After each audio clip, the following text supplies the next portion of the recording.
आज का सत्संग परम प्रेममय श्री श्री ठाकुर अनुकूल चंद्र जी का जो श्यामनगर के श्रीमान तपन दादा इनके परिवार ने आज का सत्संग का व्यवस्था बनाया है। हम सभी लोग उनके परिवार के लिए जो है मंगल कामना करते हैं। मनुष्य का एक बार जन्म होता है और वही जो है उसके एक बार में मनुष्य यहाँ से चले जाता है।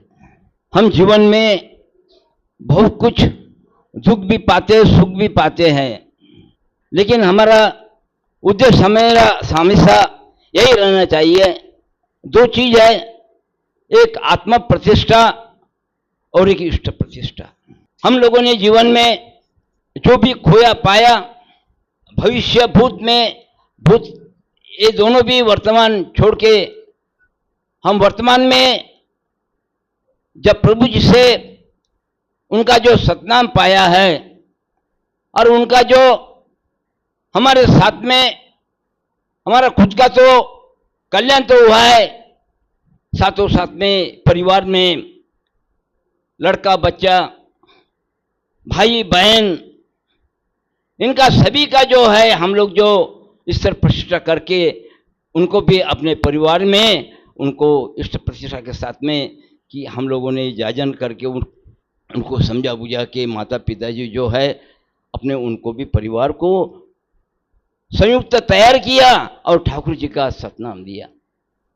और हमारा परिवार का वही उद्देश्य होता है कि हमारा माता पिता से जन्म हुआ है, हमारा शरीर जो है पंच महाभूते का जो बना हुआ है और एक दिन जो है हमें पंच महाभूता में विलीन होना है।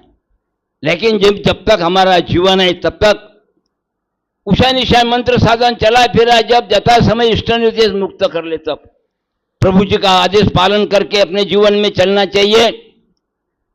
जजन जाजन इष्ट विषि सस्तानी सदाचार, ये जो पंचनिधि जो दी है, ये जो पंचनिधि किसके लिए दिए हैं कि मनुष्य को अपने जीवन में कि एक आदर्श बनने के लिए।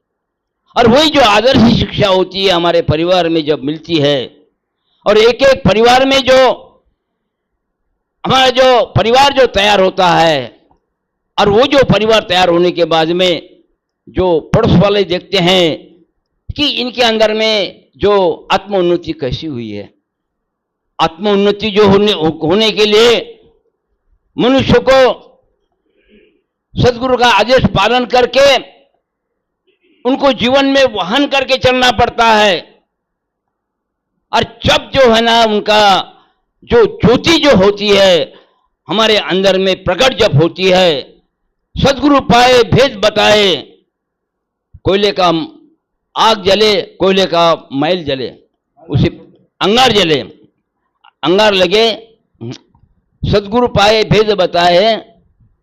तो वो जो होता है हमारे अंदर में एक जो परिवर्तन होता है, वो परिवर्तन जो होता है कि प्रभु का जो आदेश पालन करने से और उनके जो नियम के अनुसार हम चलने से जो हमारे जीवन का कल्याण होता है। प्रश्न आता है, हमारे पास में गाड़ी घोड़ा सब कुछ है, धन दौलत सब कुछ है, हम सदगुरु के पास में क्यों जाए? हम क्यों सदगुरु के पास में जाए? अनेक संत लोग हैं, ऋषि मुनि है, सभी है, महाभारत है, गीता रामायण है, सब कुछ है, ये तो हम पढ़ते ही हैं। लेकिन सदगुरु की आवश्यकता क्यों होती है कि जब तक हम सदगुरु का जो सतनाम नहीं पाते हैं, उनका जो दीक्षा ग्रहण नहीं करते हैं, तब तक जो है हमारे अंदर में जो एक जो होता है पत्थर जो होता है, वो जो होता है एक गोल होता है, लेकिन उसको आकार लाने के लिए जो होता है ये जो हमारा जो वडार जो लोग होते हैं उसको मूर्ति जो बनाते हैं, वो जो ना धीरे धीरे उसको तोड़ के मूर्ति बनाते हैं। उसी प्रकार से हमारा जीवन है, इस जीवन में जो हमें एक आदर्श बनने के लिए सदगुरु की आवश्यकता होती है और उनका नियम से चलने से हम लोग अपना जीवन सुखमय अपना यापन करते हैं। जय गुरु। आज मैं इतना कह के अपना 2 शब्द